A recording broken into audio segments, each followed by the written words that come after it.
അയക്കാൻ വെച്ചിട്ടുണ്ട്. എന്നാലും റിജുണ്ട് ഇവിടെ ഓനോട് പറഞ്ഞു ആയിക്കോട്ടെ അവിടെ നിൽക്കുന്ന ഒരാളിന്നെ വെറുതെ തല്ലടാ. ഒരു മിനിറ്റ് ഞാൻ റോഡിലൂടെ വണ്ടി ഓടിച്ചിങ്ങനെ വരുന്ന അയാൾ എന്നെ തടഞ്ഞു നിർത്തി തല്ലടാ. വെറുതെ ഒരാൾ തന്നെ തല്ലേ തടഞ്ഞു നിർത്തിട്ട് തല്ലി. എന്തെങ്കിലും വള്ളി കേസ് കൊടുന്നാവും അല്ല വെറുതെ തല്ലോ. എന്റെ കാര്യത്തിനൊക്കെ ഞാൻ വന്നിട്ടുണ്ട് കേട്ടോ. ഇന്ന തല്ലാണ് നമ്മൾ തല്ലണം നമുക്ക്.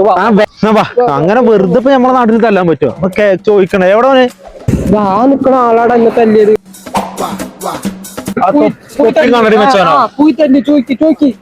ബേജാറാണ് ഇവിടെ നിൽക്കാൻ. ഞാൻ കൊടുത്തിട്ട് തന്നെ രണ്ട് കാര്യം. ഞമ്മടെ കൂട്ടുകാരുടെ മൊത്തം തല്ല് പറഞ്ഞ് വേറെ തല്ല പോലീസിന് കയ്യോക്കിനോടാ. പോലീസോ? അല്ല സാറെന്താ റോട്ട് നിർത്തിയോനാ തെറി പറഞ്ഞു ഓനോട് ഞാൻ ബുക്കും പേപ്പറും ചോദിച്ചു. അല്ലാതെ ഇപ്പൊ ബുക്കും പേപ്പറും ചോദിക്കാൻ പിന്നെ എങ്ങനെ തെറിയാവണത്? ഓൻ ഇങ്ങനെ തെറി പറഞ്ഞേ.